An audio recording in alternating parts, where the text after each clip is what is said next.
In the main square of the city, a huge crowd gathered. They all shouted loudly that the girl who stood on the podium should be killed.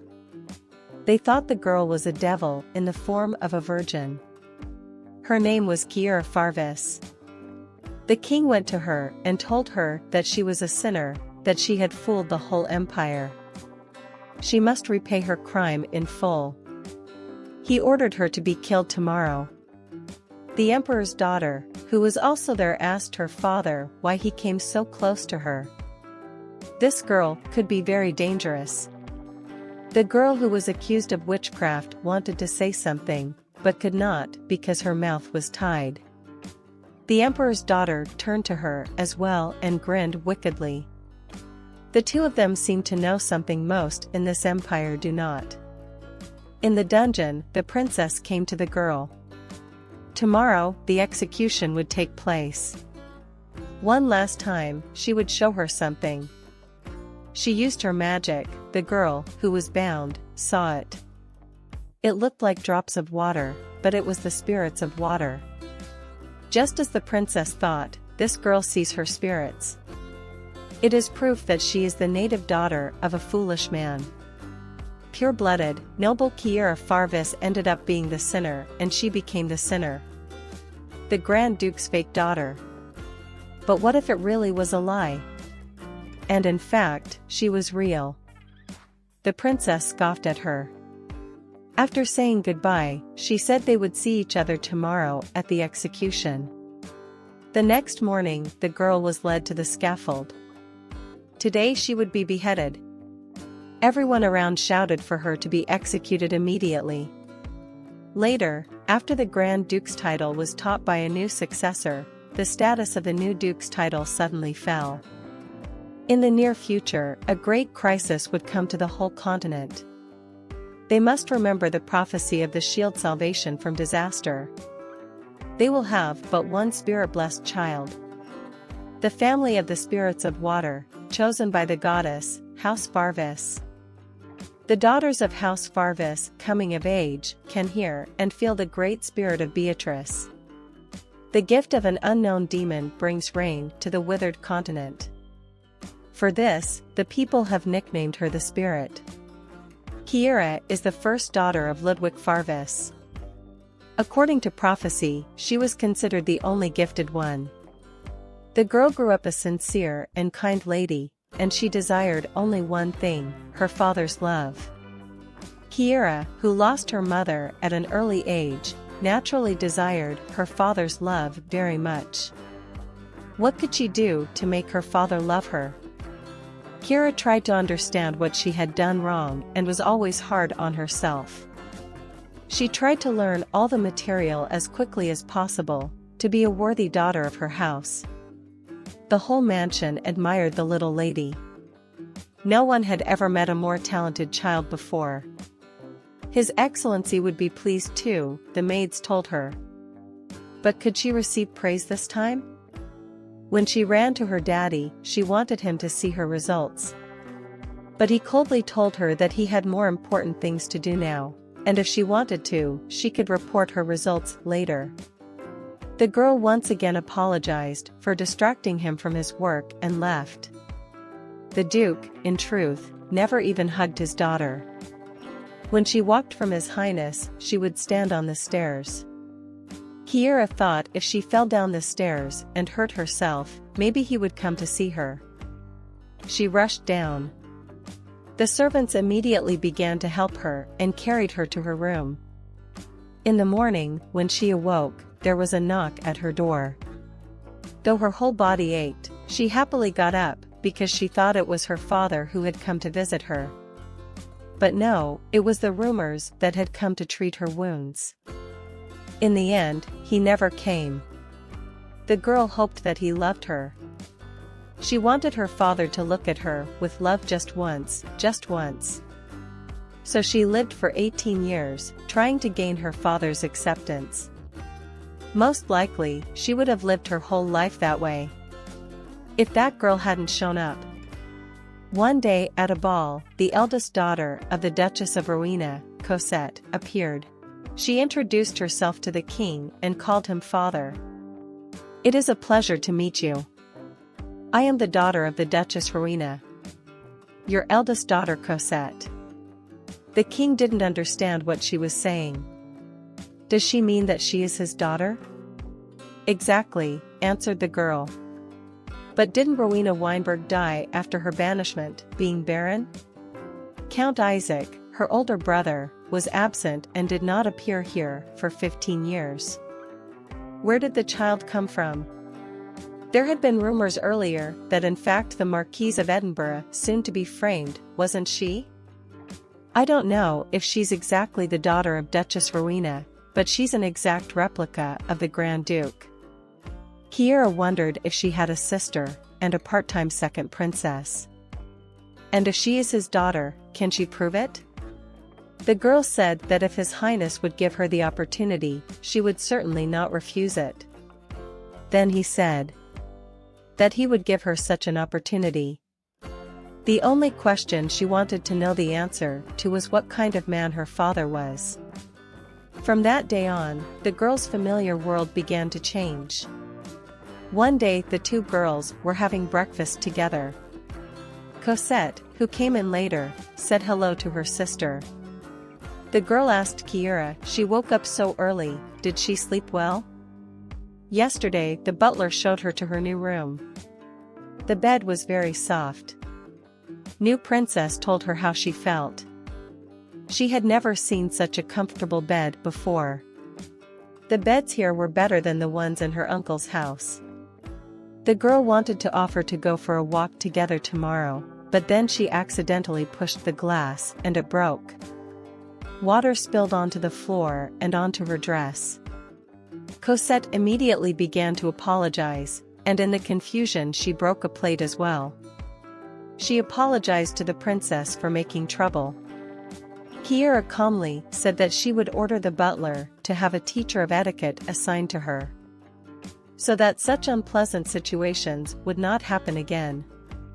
Getting up from the table, she said that she had had enough and would be the first to leave.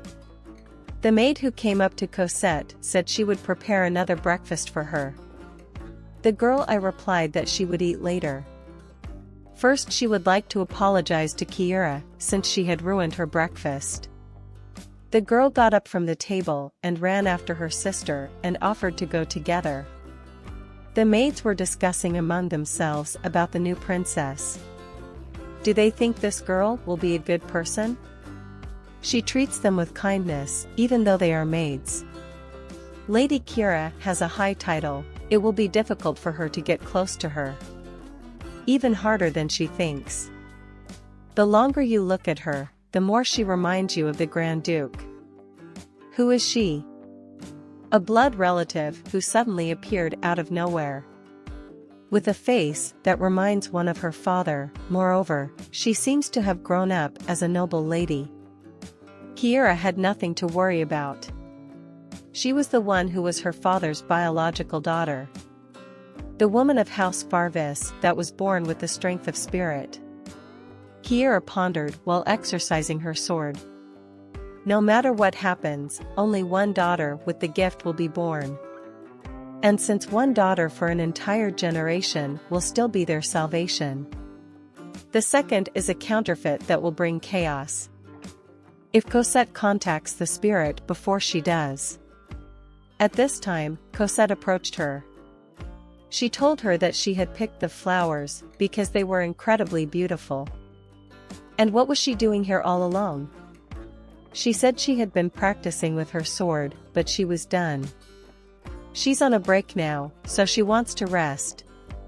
Cosette noticed that her sister was acting unfriendly, so she asked her, why is she acting so unfriendly to her? After all, she only wants them to be friends. Kiera replied that she doesn't know her at all. She has no desire to be friends with her. She was about to leave, but Cosette said after her, words the girl never expected to hear from her at all. She doesn't want to be friends with her because she's not her father's real daughter? Poor Kiera. It's not her fault that she was born of her mother's affair with another man. Even if she has dirty blood running through her veins. It doesn't bother her at all. Even though she kicked her mother out of the palace. After that, she became a duchess and seduced her father. How unforgivable, but it is not her sin, but her mother's. She should not feel guilty for her parents. Kiera could not listen any further to such derogatory information about her parents. She put her sword to Cosette's neck and said, "And if she continues to insult her mother, she will cut off her head right there, so that she can no longer smile so snidely." The maids saw what was happening and immediately rushed to the girls. They didn't understand how the princess could do such a thing. How she could point a sword at someone who had come to her to apologize. Cosette pretended that she only wanted them to be friends. She asked her forgiveness. She never thought she'd feel that way about it. Even though they were half-siblings, she still thought of her as her sister. She didn't want to antagonize her, so she wouldn't interfere with her rest anymore. Kiera understood that Cosette was only pretending. How could she consider a sister the person who dared to insult her mother? The maid saw blood on Cosette's body. Even though she said she was. It is all right, but the maid still insisted that a physician be summoned immediately. Let the maids say that they would leave with Cosette right away. Turning around, she looked sneeringly at Kiera. In the evening, His Highness was in his study remembering his beloved. When they would have a child. If a son was born, she would like to call him Christian, and if a daughter, then Cosette. She was uncomfortable talking about such things, so she asked that he not tell anyone else. It would be their secret. The king could not make a decision immediately, but the face of this child. Suddenly, there was a knock at his door. It was Princess Kiera. As is the rule of etiquette, she said hello to her father and curtsied. The king addressed her. He was notified of what had happened at noon. She pointed her sword at Cosette. Just as she wanted to answer him something, he continued. I understand that she is not happy about the arrival of this child. He could understand that. But at least she could have restrained herself and not made a scene in front of the maids. She grew up as a commoner, unlike her, and has no skills in etiquette and manners. Now she must think hard before she does anything. Then the girl said that Cosette had insulted her mother. She said that her mother had a lover. She could bear to be insulted, but she would never forgive someone who defamed her late mother's name. The king told her with a calm face that they would soon find out whether Cosette was right or not. The girl apologized and walked out. As she walked down the corridor, she remembered her mother's last moments. Don't cry, sweet Kiera. No matter what others say, know that you are Farvis, the only nymph. Live confidently, as your heart desires. The girl fell to the floor and began to cry. Why, the one who has been acting as your daughter all this time is not Cosette. Why does His Highness doubt me, and even my mother? Suddenly, Cosette came out of the door. She asked Kiera what she was doing here. Why is she sitting in the hallway crying alone? She would have liked to give her a hand, but Kiera did not want to accept help from her. Instead, she slapped her on the arm. She knew that Cosette lived in the other wing of the building, and after calming down a little, the girl asked her. What was she doing at this hour, in the middle of the night, in the main house? Cosette replied that, as of today, she was living here. Is there anything surprising about that? Normally, the heirs live in the main building. Her father also gave her permission to do so. She will share the third floor with Kiera. Kiera is very angry with her. She is the eldest daughter of the Farvis house. Not this impostor who suddenly appeared out of nowhere. At these words, Cosette laughed. She starts to lose her temper so quickly, what a shame. I will always be there for her. From now on, I will take everything he belongs to you," said in Cosette's ear, and walked on, along the corridor. A short time later, Joseph, the deputy head, arrived at the castle. He was to report to her on the situation with the enchanted beast of the north.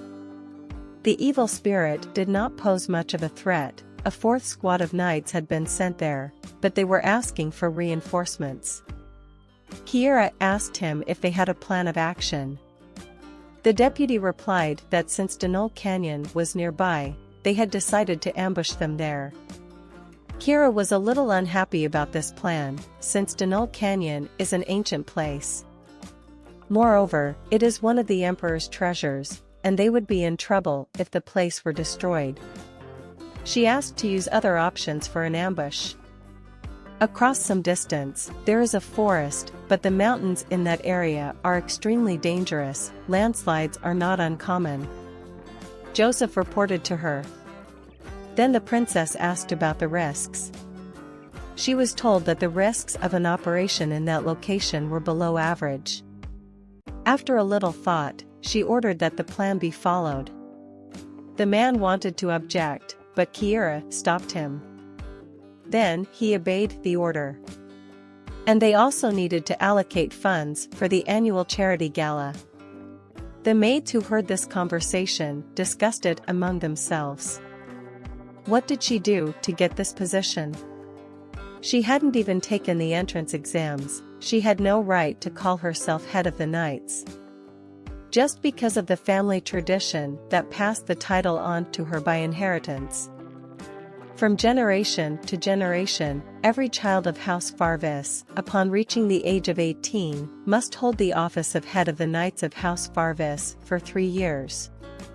So it's usually the deputy head who decides everything, the head herself just for show. Lady Kiera is completely clueless. She can never prove herself as head in the case. They felt sorry for Sir Joseph, to whom the label of deputy stuck. He has enough experience and skill for that. Does this wench have a shred of shame? Just remember the events of this morning. She looks on with that cold, arrogant face and orders us around. How dare some fake princess like her open her mouth? The other maid told her not to talk like that. It's all still unproven. If you don't have enough proof, just look at her face, the first maid said indignantly. Anyway, when it will be revealed that she really is a fake princess, the maid will trample her arrogant face with her own feet. She will wash our clothes, contemptuously said the maid, carrying the dirty clothes to the laundry. Suddenly, unexpectedly, Milady's voice was heard from behind. She asked the maid if she would be responsible for her words. The other maids told her to hurry up and apologize to her mistress at once. But in spite of their pleas, she stood her ground. She asked the princess, had she done something wrong? That question put Kiera out of her mind. In any case, she is not the great duke's daughter. After these words, Kiera did not hold back and slapped the maid across the face. She is still the lady of this house. On that basis, she has the right to punish servants for disrespect. She summoned the guards to lock her in the dungeon. A woman's groaning could be heard in the garden, so Cosette and her maids came to see what was going on. She saw her maid Mina being beaten by the guards. How could Kiera do such a thing? Cosette asked the princess. She told her that the maid she brought to the castle was disrespectful. She deserved proper punishment. But even so, the paper did not understand the need for such cruel methods. Kiera explained to her that a commoner like her had no idea, and the rules of aristocrats. The maid begged Lady Cosette for help. But there was nothing she could do, for this is one of the laws of the world of aristocracy. In the evening, when his creatures arrived at the palace, his 2 daughters rushed to greet him. Gazetta threw herself into her father's arms and begged him not to throw her maid Mina out. After listening to her, he turned to Kiera. Why did she punish this maid and want to kick her out? Kiera said that the maid had been disrespectful to her, and she punished her properly. Then Cosette spoke up in defense of her maid. Though her maid had made a mistake, it was too cruel to give her 1,000 strokes with a stick and kick her out of the palace. The emperor agreed that the punishment was too harsh. A punishment of 1,000 strokes could kill a man. Since she did so, she must have had a good reason? The girl said that she heard insults to which she could not help but respond. She didn't even want to repeat those curses with her mouth. Pointing to the two maids, she said that these two were with her and they had heard everything. They would be able to repeat what was said. The emperor ordered them to tell the maids everything they had heard. They fell on their knees before His Highness and asked for forgiveness. Glancing among themselves, they said that Lady Mina had said about the princess that she was very cold-blooded. Also, it was very difficult for them to serve for the lady. That was all they could say to the emperor. The princess was furious, but the maids, because of what they said, only a small part of what the maids said to her. Turning back to the emperor and Cosette, she saw her sister's mocking gaze. The emperor asked Cosette how it was. The girl pressed her face into her father's chest and cried, confirming the maid's words. Kiera shouted angrily at the maid. What nonsense is she saying? It wasn't like that. Tell the truth. How dare they lie to His Highness? But the maid, on her knees, confessed that that was all she had heard.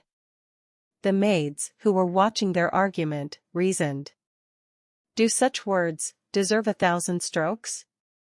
It is true, isn't it, that following Kiera is difficult to deal with? After listening to the maid's words, the emperor said to Kiera. She has become a problem for this house, Kiera Farvis. Does she really hate Cosette's maids that much? The girl threw herself into his arms and began to make excuses. He got it all wrong, it's just a misunderstanding. All these maids are in cahoots with Cosette. And unexpectedly for her, as for all present, the emperor struck his daughter. The emperor told her that she was constantly giving him trouble. And he does not want her to call him father. Because of her actions, she will be locked up for a month outside the main house. After that time is up, she must not be seen by him. After he had spoken to his daughter, the emperor left, and after him all those present began to leave. Kiera alone stood slumped and did not move.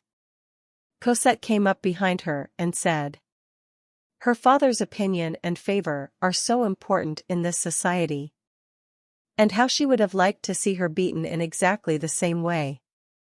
And all she got was such a mild punishment. From such taunts, Kiera lashed out at her sister. She cursed her and told her that her whole life had gone wrong since she showed up. Smirking, Cosette said that if she wanted to sit crammed into a corner for the rest of her life, she could claw at her hair. If she did so, she would complain to her father and she might even be kicked out of the palace. As early as the next day, Kiera's punishment began. She sat cooped up in her room. She watched Cosette and her father walk in the garden.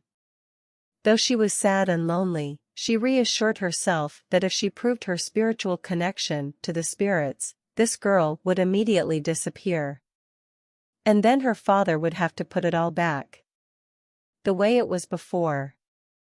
So she needs to manifest her power sooner, as soon as possible. Earlier than Cosette's. Cosette had a ball on her birthday. At her birthday party, she showed that she could wield magic. She could finally control the spirits. She was very happy that Beatrice gave her a blessing for her birthday. Everyone present congratulated the new princess. Kiera, who was standing on the sidelines, didn't understand how she did it. When the guests saw Kiera, they became angry with her. They suggested that the girl be punished. That lying bitch had pretended to be a lady for so long, let her pay for her sins. She has fooled us all for 18 whole years, the wicked witch. She must be planning to destroy these lands with a demon. She must be locked up immediately. And so, she was condemned to death as a sinner who would bring chaos and destruction. Yes, that was the ending. At least things were going her way. Until she woke up in her bed, with the feeling that she had been executed, and she woke up in the afterlife. A maid immediately ran up to her. Kiera did not understand what was happening to her. She thought it was a dream. But that sensation of decapitation roused her body. She couldn't believe it was just a dream. She thought she was dead. She thought she had woken up in the afterlife. She thought her maid had been executed, too. But the maid did not understand what her mistress was saying.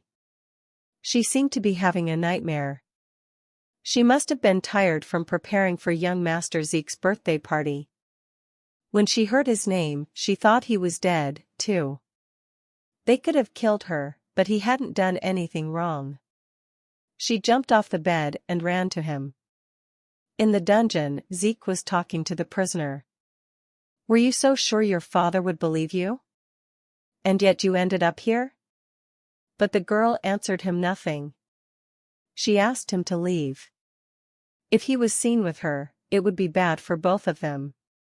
But the boy didn't want to hear such things. He suggested they run away together. If this continued, the girl would die. The girl, with sad eyes, continued to talk the boy out of it. What if they get caught? Then he too will become a criminal. He must go back to the palace as well. A dungeon is no place for the likes of him. But still he insisted on his own way. He did not want to live in the palace without her. In the end he had to go back to the castle. He told the girl that he would come back for her, and he was very worried. So she must not sit on the floor. When Kiera was hurting and shouting her brother's name, everyone around her looked at her and didn't understand what was happening to her. Running through the palace, the girl saw so many familiar faces. Did all these people die? Most of them had done absolutely nothing wrong. Why did her father do this to them? Then finally she saw her little brother. He was concerned about her behavior. What had happened to her? Asked the boy. If his father sees her like this, he won't like it. Zeke warned his sister. Father? Kiera interrogated in amazement. She still thought it was the afterlife. And all those present were ordered to be killed by her father. The boy didn't even know how to answer her. Turning to the maid, he asked her to take her back to her room. She probably wasn't awake yet. The maid replied that Her Highness needed to get her shoes first. While they were waiting for Rose, other maids ran up to her and started asking the girl if she was all right. All of these faces appeared very familiar to her, but much younger than she remembered. A little confused, she asked Zeke what day it was. The boy replied that today was August 13th, 1925. Today will be a banquet in honor of the young lord. Kiera remembered that this was the year she turned 18. Perhaps she went back in time. If so, then who did it and why? Does anyone else remember what happened? Kiera pondered. She was clicked by Zeke. She's very strange today. Standing and looking in one place. She told him she was having a nightmare. The boy wondered what she was so scared about, so he asked what her dream was about. She dreamed that she was dead. It was so realistic that she thought she had gone to the afterlife. She thought he was dead, too, since he was here. Before, she would never have been frightened by a simple nightmare, the boy answered her. It was just a dream, let her not worry. Yes, Rose encouraged him, dreams are nothing like reality. The girl thanked everyone for their support. She asked Zeke, and whether or not he had had breakfast yet. She suggested that they eat together. The boy was delighted at the offer. The maid said she would get everything ready right away. But the boy was still a little depressed. She will leave earlier than usual, though. She doesn't want to. She always greets her father at this time. Then she told him that she always got up early and dressed nicely to greet her father. She was silly. Why did she cling to someone who didn't care about her? If she really did go back, if she was given another chance, then it was time to change everything. Now she wants to be the people who also care about her. Starting today, she decided to stop doing that. Memories from her past life flashed through her mind. How her father had ordered her to be executed in the square as a witch who had cheated him when she was 18. Meanwhile, His Highness was working in his office with his assistant. His servant was a little surprised, for at this time the lady comes to greet His Highness. She did not come today. Was she ill? The emperor asked the subject. He replied that about an hour ago she was running around the mansion in her nightdress. Is there anything else he needs to know about the princess? It seemed very unusual to His Highness that the princess was walking around the palace in a nightgown. The servant noticed that His Highness did not look well. Perhaps he should rest a little. The emperor replied that he had had a nightmare, so he had not been able to rest properly. Terrible nightmare. He can't remember what it was about, but the sadness that would turn out to have broken his heart still leaves an unpleasant bitterness on his soul. After a little rest, he ordered the doctor to be sent to the princess. Meanwhile, the young lady was in the library. Today is the 13th of August 1295. And 2 more months before Cosette appears. She stopped in front of high society at Zeke's birthday party. She probably wanted word of her to spread throughout the capital. Cosette's powers manifested themselves 2 years later. She remembered how, before the day of her execution, Cosette had approached her and told her that the truth was that Kiera was real. What did that mean?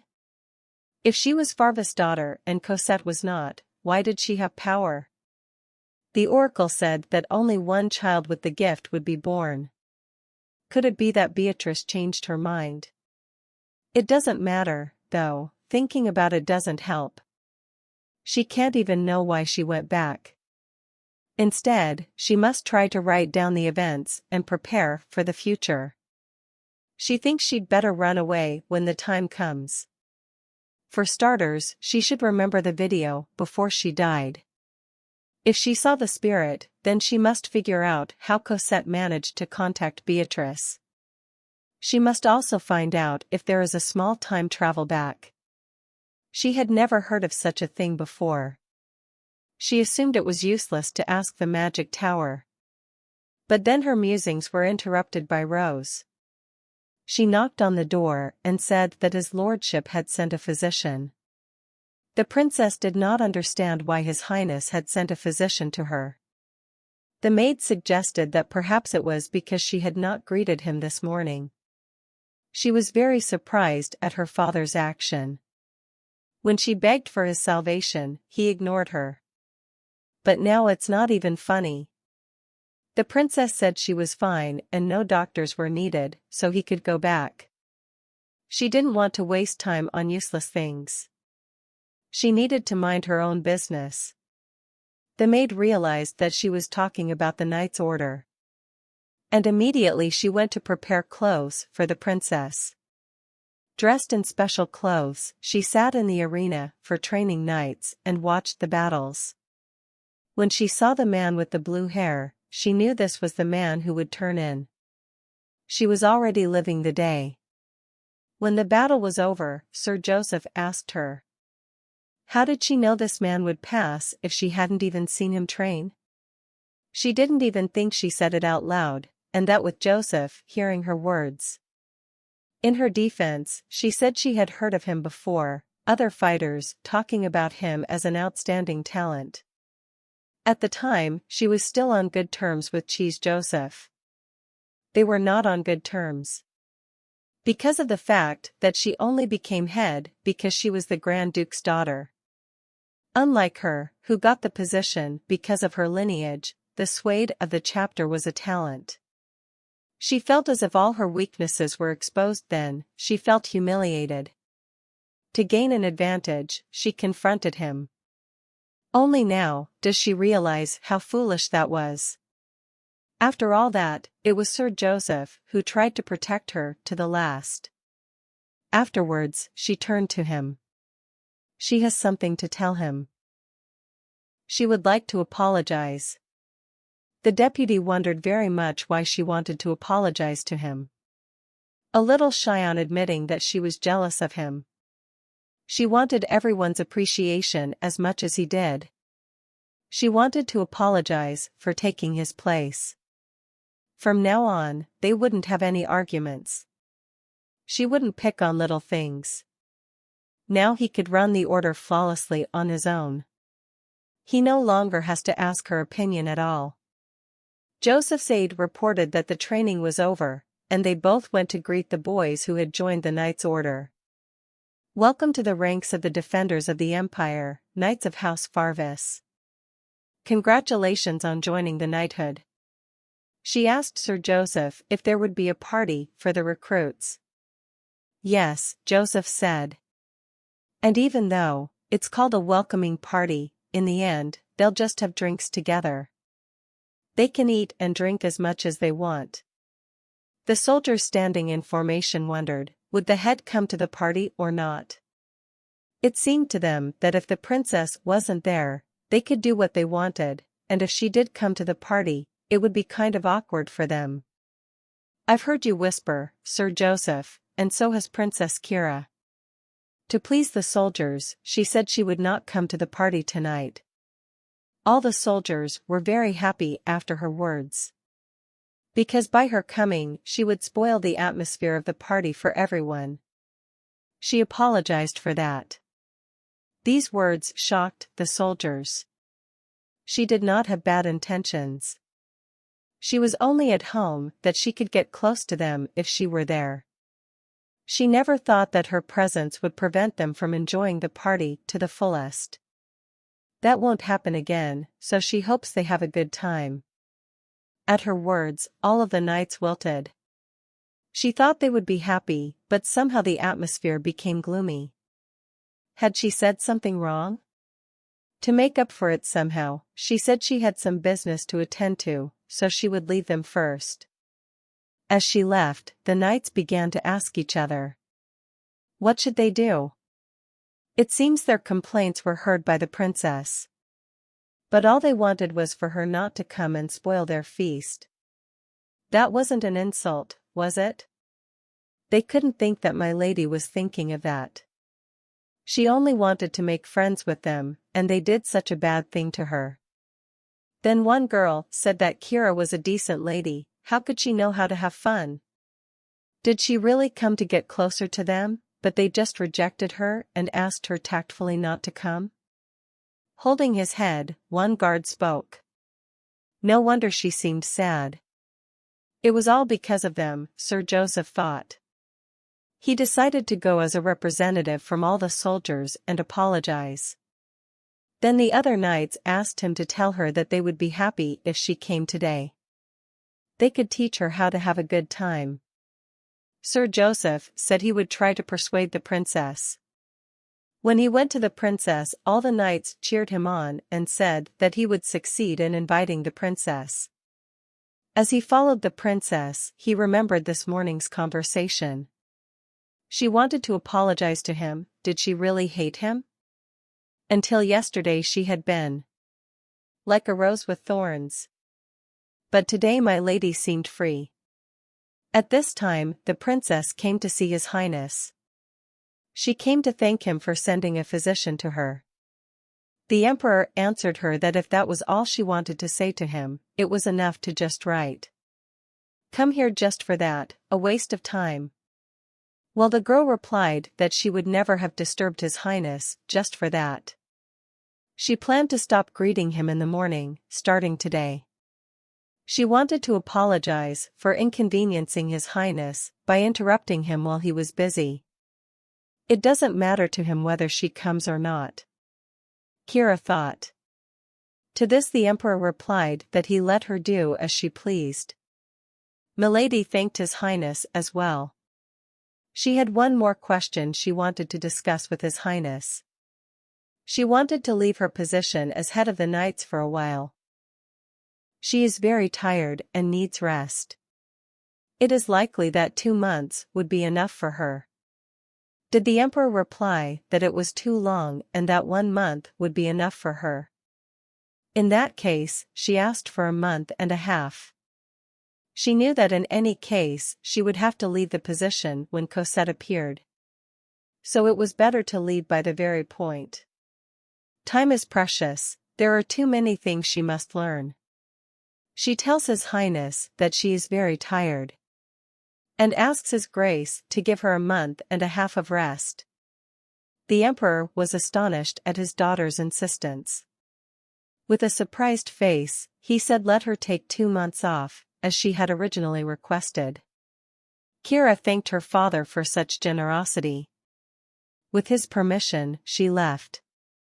And the surprised emperor remained seated in the room and did not understand what was happening. In the evening, as Kiera sat at the table and drank her tea, she wondered what happened to her after she died. Did her father continue to live happily ever after with his real daughter until the very end? Was the empire able to survive the foreseen disaster safely? Did everyone become happy after her death? At this time, Sir Joseph approached her. She seated him at the table and said if he came because of what had happened earlier, let him not worry. She apologized because she was really sorry. But he wanted to talk about tonight's welcome party. Kiera said not to worry about her, let them have their own fun. She might make them uncomfortable if she came to them. She also added that she would also like to leave the position of head for a while. Joseph was shocked by this response from the princess. This position shouldn't have been hers to begin with. She would simply give up the position to someone who should have it. He immediately began to reassure the princess. Just because the boys said this morning doesn't mean they don't want to be friends with her. The last time she came over, they felt as if she was watching them closely. They felt pressure, so they expressed their thoughts too harshly. A welcoming party is a place where everyone mingles, has fun, and drinks. If she sits with a stern face, it's only natural that people will misunderstand her. The girl put her cup on the table and said that she understands that all knights take exams. They have no reason to follow a man with just one name. The eldest daughter of a duke becomes the head. This is an old tradition. She will be a duchess in the future. Who dares say such harsh words to her? He will surely find that person and punish him. Joseph began to defend the princess. The princess began to calm him down. No one said such a thing. It was her own imagination. Why would she suddenly have such thoughts? They never thought of her that way. After all, she's the girl from the prophecy that's only born once every 100 years. She will be a duchess in the future. How can they not be proud that they are in charge of the future of an entire continent? Simply because of the bloodline, no one would doubt her after being defeated by her in training. It's nice to hear a girl say that. But when she arrives, everyone suddenly falls silent. To this Joseph answered her that knights cannot talk quietly in the presence of the next duchess, who, moreover, will be the future hope of the entire continent. She thought that for a noble lady loud laughter was something extremely unacceptable. And then an unexpected proposal came from Sir Joseph. He invited her to celebrate with them, all waiting only for her. If she came a little later, everyone would already be drunk. She was very happy that the knights had asked her to celebrate with them. She realized something. She thought that if she wasn't like her father, she would be useless. But she wasn't. When they arrived, everyone greeted them with a standing ovation. They had as much fun as they could at this feast, waving swords, singing songs, drinking. And no one was sad. One of the knights approached the princess and offered her a drink. She thanked him and began to drink slowly, but he stopped her. The knight said she was drinking wrong. He drank the whole glass in a gulp. The princess thought it was some ancient ritual of vows of trust and friendship. After he drank his mug, he held out another to the princess. Now it was her turn to drink. She wasn't ready to drink it all at once, but gathering her strength she did. Everyone present started cheering her on. She said it was incredible. No one could have imagined that their head could do that. Someone even offered to have a drink with him. The girl thanked everyone, but she said she wasn't their head anymore. She wanted to take a break. And apologized for her future absence. Also, she thanked them for following her. If possible, she would like to hand over her authority to Sir Joseph. Everyone immediately began to ask her questions. After all, they were just beginning to get along well. How she suddenly decided to leave them. They hoped she would be back soon. They had never seen the head rest before. They asked her to get a good rest and come back to them. She is obliged to return. The princess agreed with them, and after these words everyone decided that today they should drink until dawn, and they raised a toast to their leader. Because of her severe intoxication, the girl was not very aware of what was happening to her. And so she woke up in the arms of one lady, who had also joined the knights. She saw the other knights complaining about their problems. His Excellency is so intimidating because he has never spent time with others. It's true, he's really intimidating. If any of us make a mistake, he will probably get rid of him. She realized that the knights were talking about her father. The girl was moved by their words, and she too began to speak. If she dies, he won't even notice. All because she never rested, only worked hard for him. She even deliberately fell down the stairs, because she wanted his attention. How could he not visit her room at least once? All the knights began to sympathize and support her. How could a father do this to his child? This is all because the chapter is very kind. From now on, she must give him a riot. All the knights who were there were studying hard, but spending time with them was a lot more fun? Asked one of them. Milady agreed with him and laughed out loud. She had never known it was possible to just have fun with everyone like that. When the princess was finally drunk, she could no longer stand on her feet. Sir Joseph wanted to take her to the manor. But the girl who was with her said that she was already walking, so she would take her herself. Sir Joseph walked them to the carriage, and watched them drive away into the distance. Wilfred came outside to him. He asked Joseph. Why was he sighing like that, after all they had had a good time together? Was he embarrassed? He had followed them for so long, so he thought he'd like to hang out with them, too. So that his subject wouldn't talk like that again, Joseph slapped him on the leg. And asked him what they were talking to the mistress about? Wilfred said they talked about various topics, about domestic problems and plans, and they also complained a little about the Duke. This answer Joseph did not anticipate in any way. But the knight told him that the head also complained about the Duke. And if Joseph is going to punish them, he must punish the princess, too. After these words, Joseph kicked him in the leg again. Wilfred, and to think that their head would behave like that. He thought she was intimidating and cruel.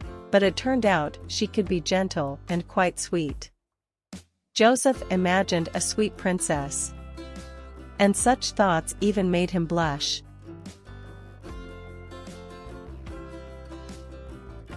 And when the girl woke up the next morning, she had a very bad headache. She asked the maids to clear her schedule and cancel all her plans, because she wasn't feeling very well. While nursing her brushing, she reminded the princess that she had asked her to seek out information about spirits. For that, she should go to the library. Does she want to go there now or later? The princess asked that she get everything ready.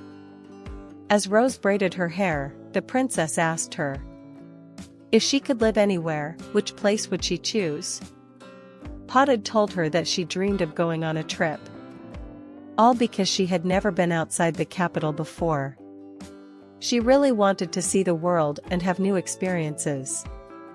When Rose finished her stories, the princess told her that she could take a vacation. She would order the butler to cover all expenses. Rose was very happy and thanked the princess.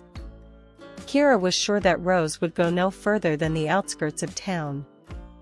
To which the maid eagerly agreed with her. Wasn't life in a small town a waste of time?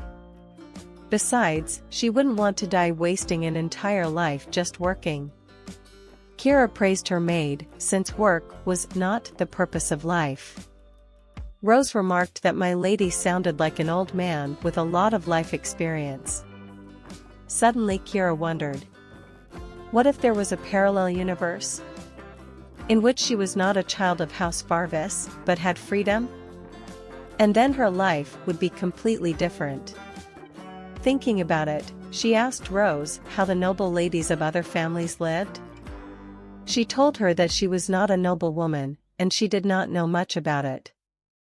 Nevertheless, there are novels in which noble ladies are the protagonists. And she could recommend several. Kiera liked the idea. She asked for a recommendation for a book that told of the everyday life of a lady. Even though Kiera's preferences were different from Rose's, she would still try to pick something interesting. Sitting at a table in the royal palace, Kiera read books. She was a little saddened that all the information she had read she already knew. Then she turned to Robert. Perhaps he had ever seen spirits? Butler replied that he knew that only descendants of House Farvis could see them. She asked Robert to investigate if there was any reason why an ordinary person would be able to see spirits. If she said she was interested purely theoretically, it would not arouse suspicion. In this way she has studied all her life. She would also like to attend receptions and make friends. After all, this is her new life. Now that she thought about it. After all, she had never even had any friends. At all the festivities she attended, she always stayed with her family. Could it be that even then rumors were spreading that she was boring? While she was thinking about this, suddenly one of the knights approached her from behind. It was Sir Arthur. He was looking all over the royal palace for her. He brought her a special drink that should help her recover from her hangover. The deputy asked him to give it to her. The princess, as a well-mannered lady should, thanked the young man. And said that, frankly, her head really hurts a little. As he was about to leave, she called out to him. She, and at the same time, told the maids to go away so that she could talk in private. As soon as they left, she immediately rushed over to Sir Arthur. She supposed he was paying well with the others. Then, he must have attended many social receptions. The truth is, she would like to get along with someone other than her family. But she doesn't even know where to start. What should I talk to her about to get along with people? The knight didn't expect such a question and thought all this time she was lonely. After thinking about it for a while, he said she would have the easiest time getting along with girls her age. He was embarrassed to say this, but after the princess insisted that he be frank with her, he said she should smile more often. She has to understand that people like to be treated in a friendly way. But there are also people who talk too nicely, then there is the possibility that they are pretending and being hypocritical. He told her that she looks very awful when she speaks without emotion, then she looks exactly like a duke. He meant that looks and eye contact also mattered. Then she remembered that indeed, Sir Joseph had told her something similar. Sir Arthur continued to admonish her. The first impression is not that important, but the conversation is very important. She needs to find common interests with her interlocutor. Then he asked her what she was interested in and what she liked to do. She told him that she is interested in destroying magical beasts and protecting the empire. He didn't expect that in any way and tried to change the subject. He asked her what she thought about opera or theater. Not that the princess liked it, but she could find out more about it. Then she could continue the conversation. Kiera thought. Well, Arthur interrupted her and said it would be a little wrong. It would be more like her forcing herself on you. Interests are something else. Would it be right for her to force herself to enjoy something she has absolutely no interest in? She should enjoy talking about what she's passionate about. With this, she could not disagree more. If she continues to behave in this way, then how will it be different from her past life? In the evening, when the princess was in her bedroom, Rose brought her 3 novels. The girl took one of them. It was called Lady Stella's Summer Adventure. But Rose advised that it was better not to read this book before going to bed, because she would be very interested in the story and would sit up all night at the book. Then the princess wondered, if the story was fun, was it really about everyday life? Asked this one. She began to read the book. I was the daughter of a low-class nobleman. As soon as the opportunity presented itself, I decided to take a summer vacation in the capital. For this chance I had my aunt to thank, who had married a very influential man. And so, I welcomed my 18th summer on my way in a wagon to the capital.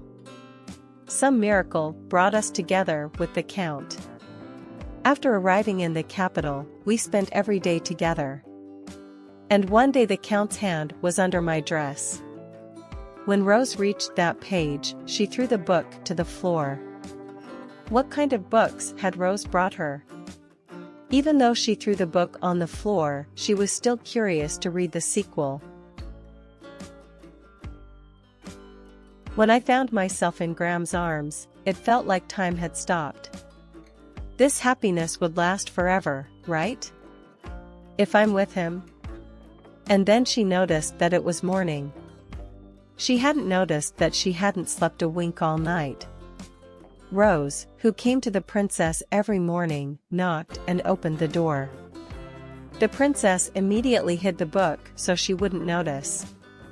But you could see from her condition that she had not slept all night. When the maid came to the bedside, she said why she had asked her not to read before bedtime. Kiera said she really liked the book, especially the part where the guy and girl are in the garden. Where they enjoyed the ball all night, that part was great. Then, she didn't know there was such a thing. The protagonist's life at the academy was also fun because she only studied at home and never went out with anyone. Even though it was literature meant for ordinary people. The maid said she knew of a couple of other books that had a similar story. If the princess would like it, she could bring it to her. The princess was very enthusiastic about this book, so she gladly asked for some more books. Opening the windows, the maid said that the princess had nothing planned for the morning, so she could get some more sleep. But Kiera said she planned to visit the library. When the maid helped the princess, she went to the other maids. When she entered their room, she asked them where the sequel to the story of Lady Stella's Summer Adventures was. Lady Kiera said she wanted to tally it up. All the maids who were present in the room were very shocked at this news. They had no idea that Milady was reading romantic stories, not saintly or academic books. Weren't people going to burn that shameful book?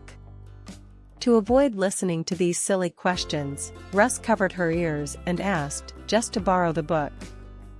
She told them that the princess was interested to know how the ordinary ladies live.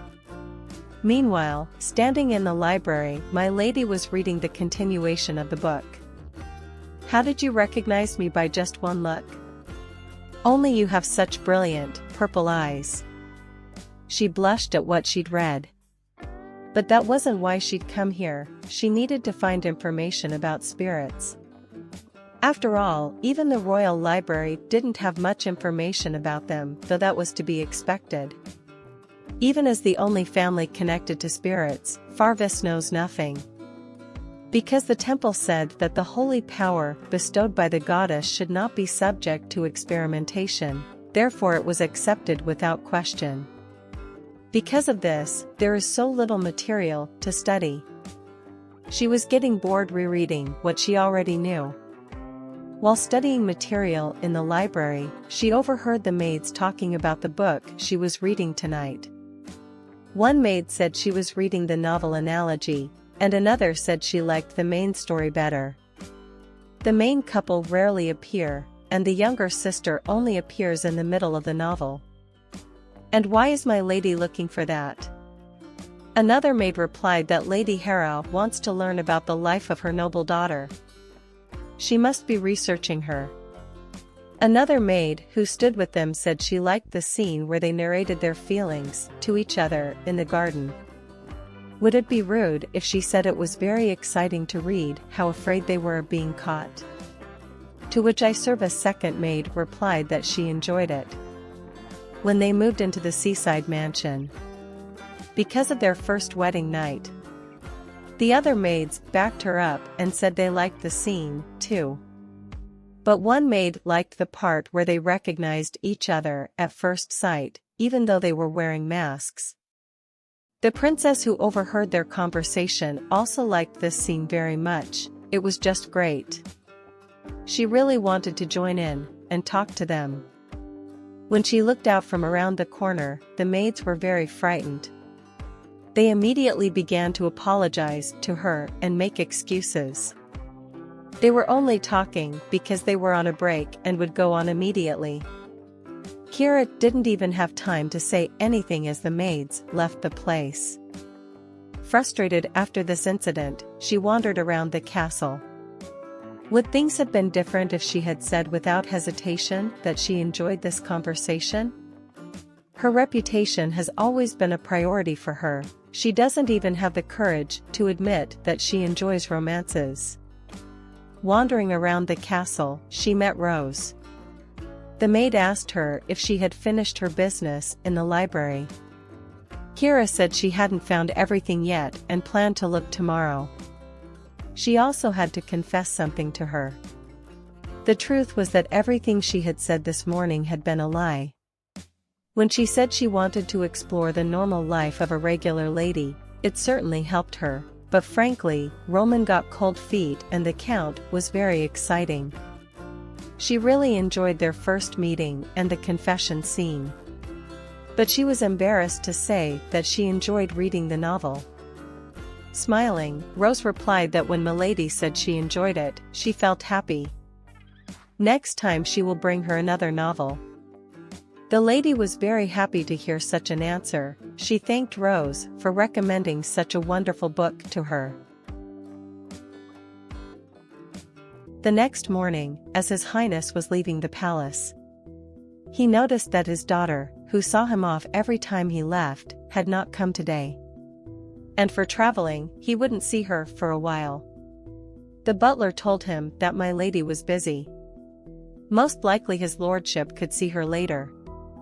The earl inquired of him, "What is she busy with?" The butler told him she was in the library. "She's studying spirits." A few days ago, a man was sent to the church, and in addition to mentioning spirits, she is also looking for proof of their existence and public appearances. When His Highness heard those words, he thought, why was he so curious? Since she has the blood of the Farvis family flowing in her, it's likely that her abilities will reveal themselves. The Duke thought as he approached the carriage.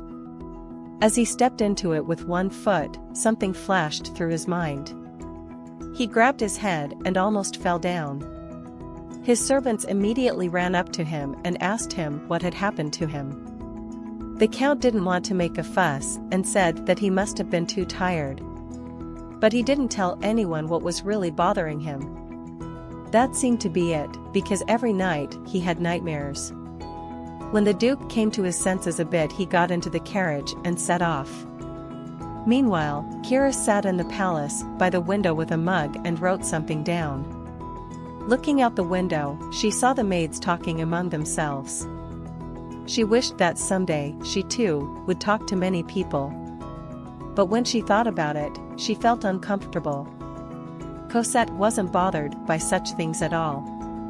She remembered her past life as walking through the palace park, she saw Cosette interacting with her maids. Kiera was constantly making remarks to her. If she wanted to be part of the Farvis family officially, she had to become an elegant, noble woman. But Cosette disagreed with her.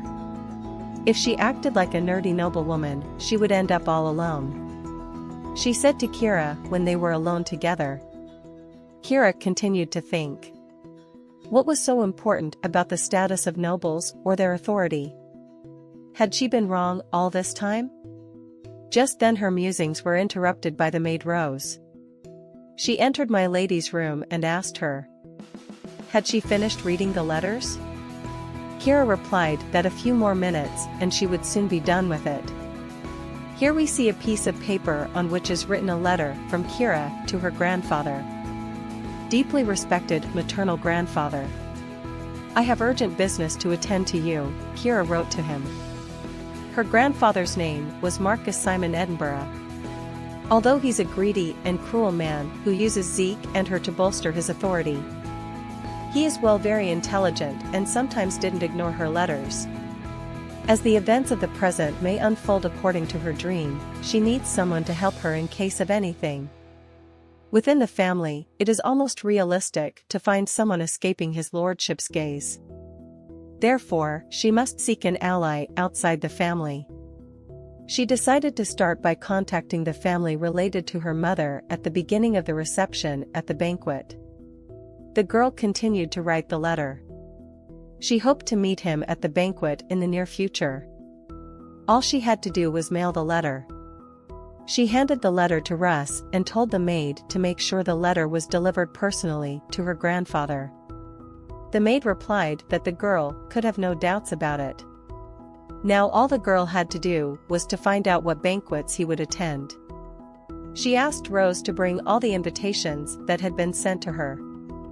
When the maid heard my lady's request, she was overjoyed. Would she really be going to the banquets? Kiera didn't understand. Why was her maid so excited and asked why she was excited? The maid replied that she was very happy. After all, this is the first time my lady will be going there alone. You never know when a fateful encounter awaits you. Dancing with a handsome man to beautiful music. It's so exciting. After the maid's words, Kiera was even more eager to see all the invitations she had. She asked the maid to bring them over quickly. After a while, His Highness arrived back at the palace. When he walked in, he saw Kiera asking the butler why he got rid of the invitations. The butler began to apologize. He said that previously she had always declined all invitations. And he figured it would be the same this time. The Count didn't understand what was going on and asked his daughter what was going on here. The girl told him that Robert had gotten rid of the invitations that were meant for her. The Count was very surprised by such words of the girl. Was she really planning to accept them? The girl replied that of course she wanted to go to the ball. From the very foundation, the Farvis family had always remained neutral. Because they were family and blessed by the gods. They must know that they could not afford to get embroiled in useless political conflicts. The Earl began to teach his daughter. But she said she wanted to go to the ball because she was tired of sitting at home. Being in this house was depressing for her. But suddenly regaining her senses, the girl apologized. The words she had been holding back finally came out.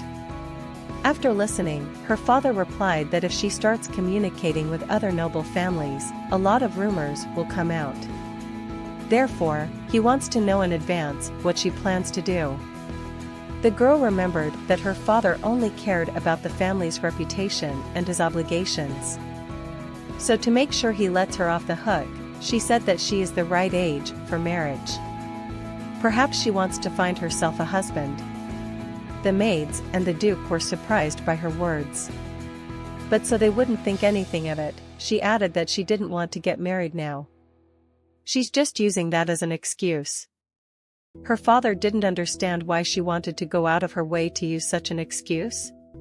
Well, the girl said she was the one to ask. Didn't he care about what she was doing as long as she wasn't causing trouble for the family? Even though her father didn't like it, he still let her go. When they left the room with Robert, he turned to him.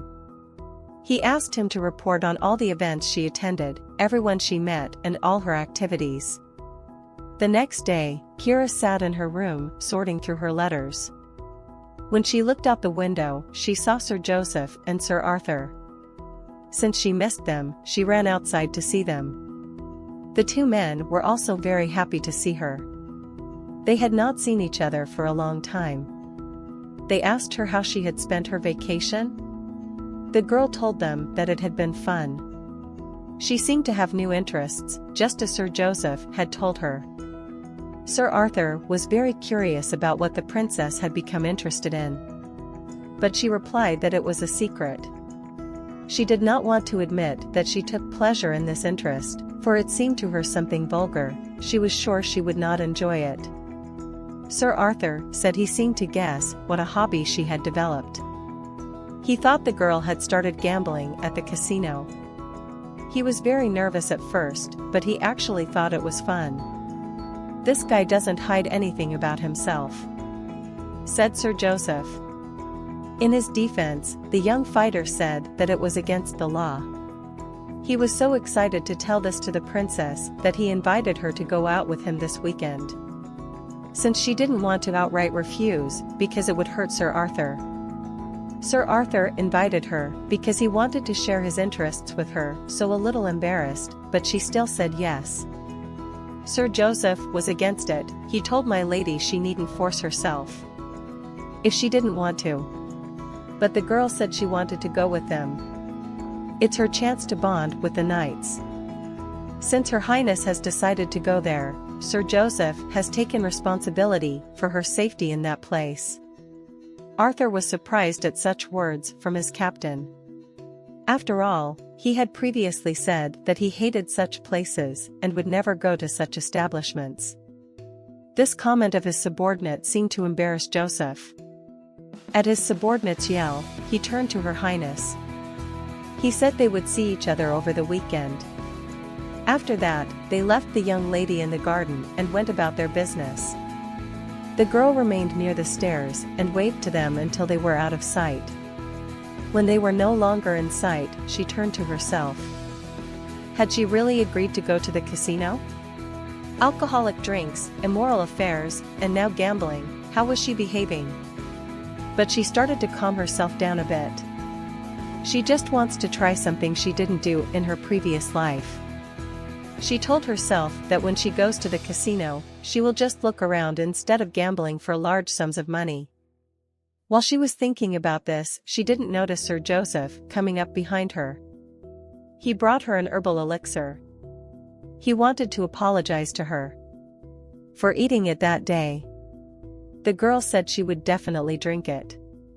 She was very embarrassed. She had had so much too much alcohol that she can't remember what happened afterward. But she was told that Joseph took care of everything. Sir Joseph said he was very glad she enjoyed the party. The other knights were also happy to have spent time with the society. That was why that evening was beautiful.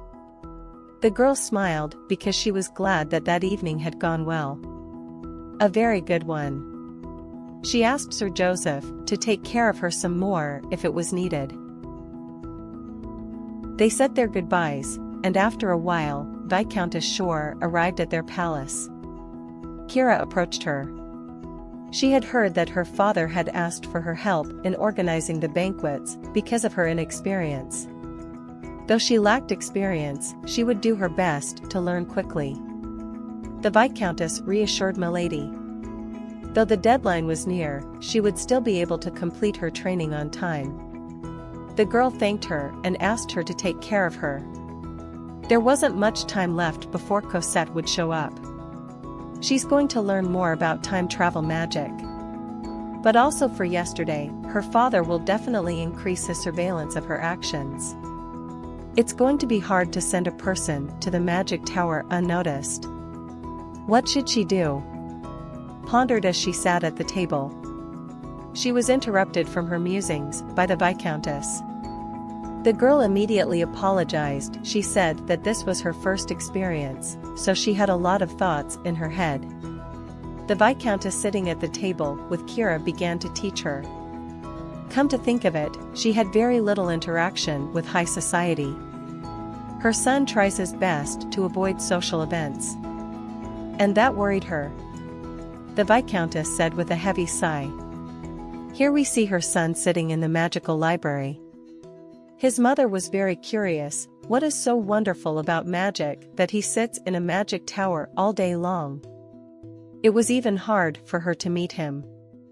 Since he was good at magic, everyone would tell her, "Isn't it wonderful?" Kiera froze in surprise. This was her chance sent from heaven. She told him that she was also interested in magic. Hearing her story made her very eager to meet her son. The woman was overjoyed. She was honored. She said that she would arrange for them to meet later. They chatted with the Viscountess for a while longer, and then she left. Walking down the stairs, Kiera thought. This is a good thing since she didn't have any ties to the magic tower before. She had heard that it was very difficult to learn spatial time magic. She had said that Sir Shore was a talented mage. Now she would look forward to their meeting with anticipation. Suddenly, she was called by a servant girl who was peeking out from behind the door.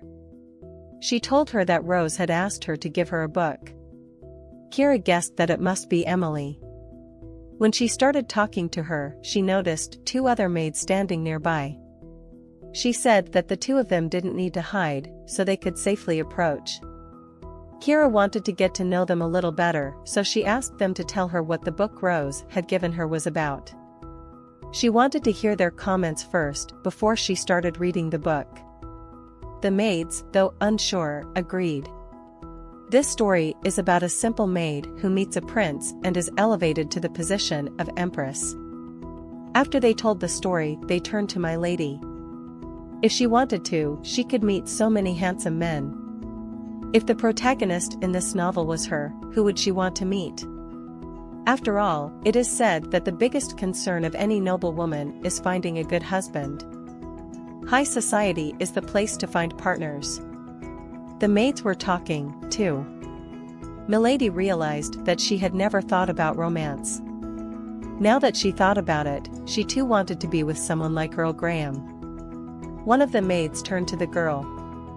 She had heard that Milady was thinking of going to a ball or tea party. The princess replied that she might be able to make it to one of those events. They asked. So from her because they wanted to look at the evening gowns and jewelry. Hearing their desire, Kiera said they could help Rose prepare the dress for the event. The maids were very excited and thanked Her Highness. Kiera noticed that she was starting to talk to the subjects about what they liked. The atmosphere had improved and was different from before.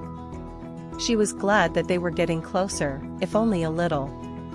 After a short silence, she asked the maids. What if she went to the ball alone? One of the maids said she'd read about it in a book.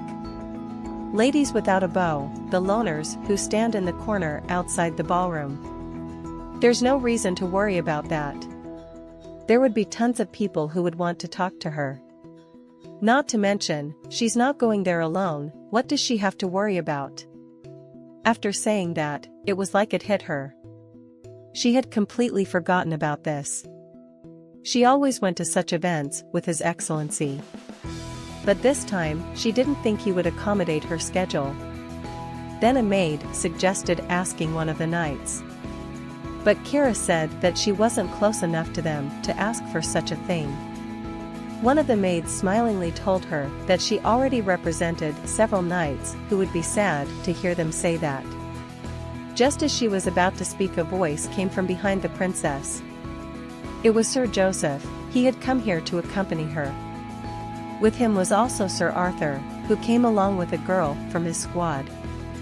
By the way, this girl gave her the hat she asked for. Kiera said she would be gone for a while, and the four of them walked out of the manor. Kiera couldn't believe that she was actually going to the casino right now. She was very happy that it was break time and there were no servants around. But suddenly she meets her brother on the way. He wiped his eyes and asked her where she was going. Is she allowed to leave at this time of day? Zeke asked her with his eyes wide open. Kiera thought that her brother feels lonely sitting at home all day. But she can't take him to the casino, but just looking around there, she figured nothing bad would happen. After thinking for a bit, she suggested her brother to go along with them. Her brother was very excited that his sister had called him along. He said he would take his coat with him and run to them at once. When they were in the carriage, only then was he told that they were going to the casino. The boy was not happy about his sister doing such a thing. Even though he was small, he still started reprimanding the royal guards for their recklessness. To keep the boy from panicking too much, Kiera said that the casino was legal and approved by the imperial palace. She said they wouldn't be betting money, but looking around. It's for exploring the outside world. Lively, his sister told him. When they arrived at the casino, it looked very rich and bright. When they went inside, Sir Joseph asked her how she liked it here. The girl replied that she thought it was much worse in this establishment. Sir Joseph suggested that if she was uncomfortable, he could take her to the VIP lounge. If she reveals her identity, then she. Before Joseph could make a deal, he was interrupted by Kiera. She said she liked it here. But she's lost sight of her brother and Sir Arthur. And here we see her instructing the young master. Today he will try his luck. Sir Joseph told the princess that every so often when Arthur comes to this establishment, he first plays roulette. Arthur began to persuade young Zeke to place a couple of bets. But the boy still didn't want to. He didn't want to do it because there are such idiots who can't stop wasting their money and will soon go bankrupt. You have to control yourself and don't waste your time doing stupid things, says the boy. When my lady saw the gambling table, she was very curious and wanted to make one bet. The croupier told her that she had to put the chips on the right number.